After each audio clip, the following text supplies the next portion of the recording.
Scene 5! How many scenes are there going to be? 10! That's gonna get annoying. Jekyll, you look like crap. Good morning to you too. What happened? Well, I am now done with Mr. Hyde. I was thinking of my own character, which this hateful business has rather exposed. Also, I think Mr. Hyde sent me this in the post. Let me see it. It's from Hyde, and he says that he has some means of escape. Do you know what that means? No, but that doesn't sound good. Jekyll, was Hyde the one who wrote the will? I think he was going to try to kill you. What? Don't worry about it. I'll take care of this.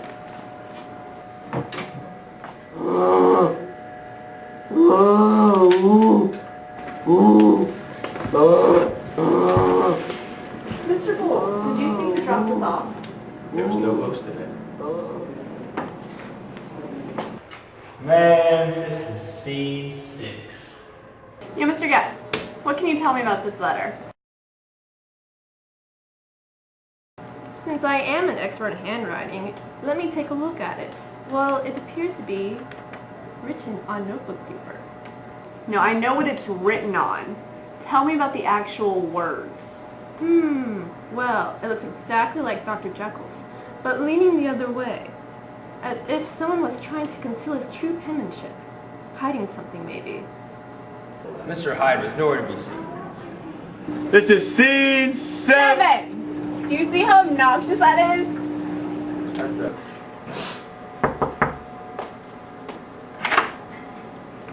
Yes? Hey, Mr. Poole, can Mr. Jekyll come out to play? I'm sorry. He is not feeling very well today. Oh, okay. I'll go find Mannion. I do. I'm dying! That's for your eyes only. And don't read it unless Henry Jekyll dies. Okay. Whoa! I didn't know Dr. Jekyll and Mr. Hyde's doors were connected.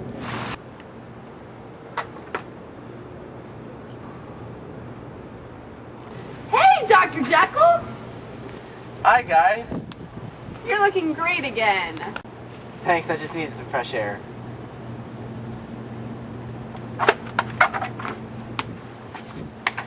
God forgive us. This is scene 8. Anderson. Dude, Jekyll's in trouble. Can you help me? Sure. This is hard anyway. Come on. I suspect foul play. Someone's in there. You can hear him pacing back and forth. You can hear it. Oh no. Tell me what happened right before this. Alright, so what happened was, someone locked the lab from inside, okay? And then they kept asking for different chemicals and all kinds of ingredients, and then I got one list, and then after, I got all stuff from that list, they gave me another list, and he told me to go get something else. So he kept on changing his mind, and it's definitely not Dr. Jekyll, because the voice is definitely different. I can hear it.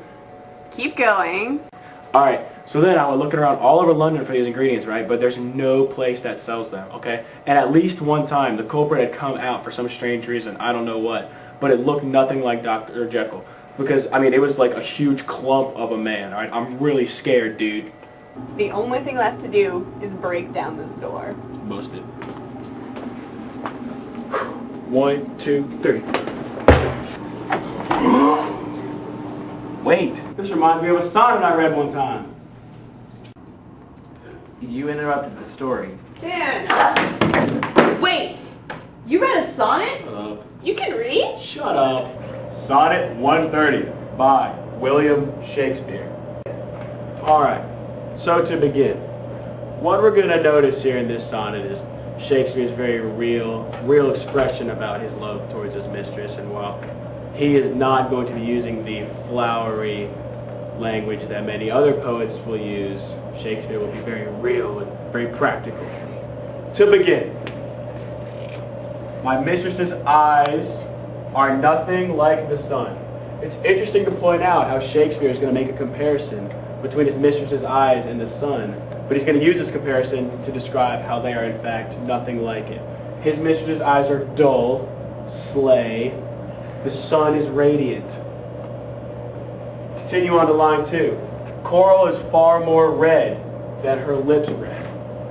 Once again, where he's going to make another analogy, or, well, not analogy, but a comparison between the coral and his mistress's lips, and how her lips are dull and pale compared to, you know, I don't see how this is really, all he does is slay her the entire time. I don't really see what all he does is just make fun of her. Okay, Dan.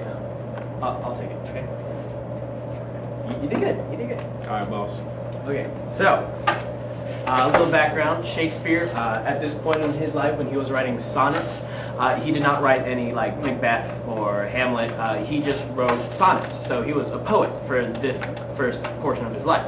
So as he got to sonnet 130, then he wanted to express himself in different innovative ways. So he's comparing these things and demeaning his mistress. So his mistress's eyes are nothing like the sun. The sun is radiant. Okay, we'll give her because you just said that. Coral is far more red than her lips red. It's interesting because for sonnets you have a certain amount of syllables, and that means a certain amount of words. And it's interesting to note that he uses red twice because as limited as his words are, this really pops out and means something. So coloration, like different colors, red, and then white, and then black. It's very Shakespearean of him. If snow be white, why then her breasts are dun. Dun is sort of a gray, yellowish, gross color.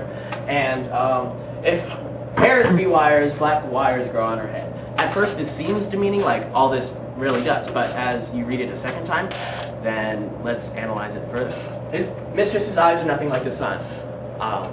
In realistic terms, when you look at the sun, you're temporarily blinded, and you don't want that when you look in someone's eyes, okay? So, like, seriously here for a second, you don't want her eyes to be so bright that you can't look at them, so you sort of want them a little dull. Coral, for lips, coral is really, like, straggly and rough, and you don't want that when you're kissing lips, for example.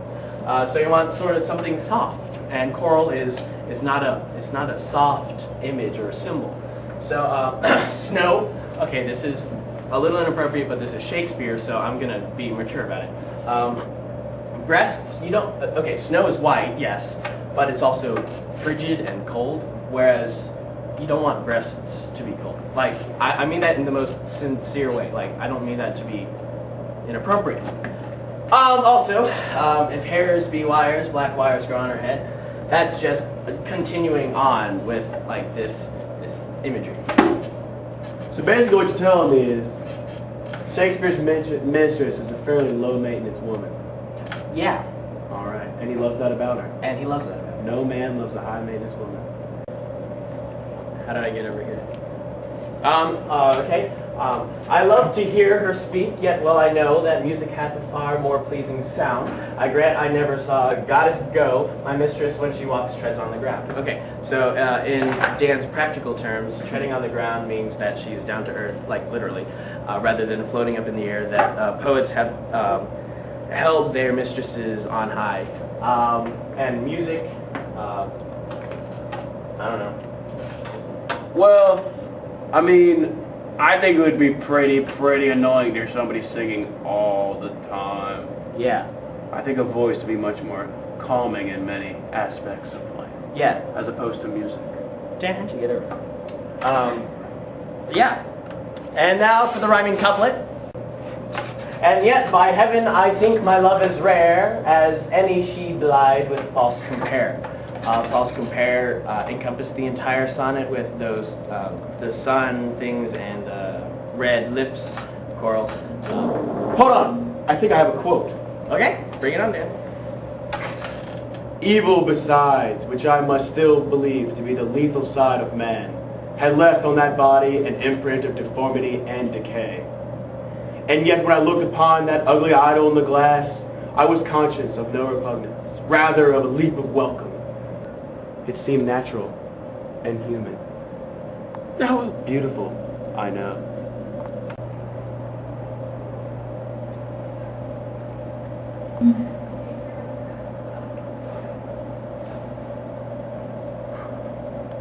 And that's why it reminded me of the sonnet.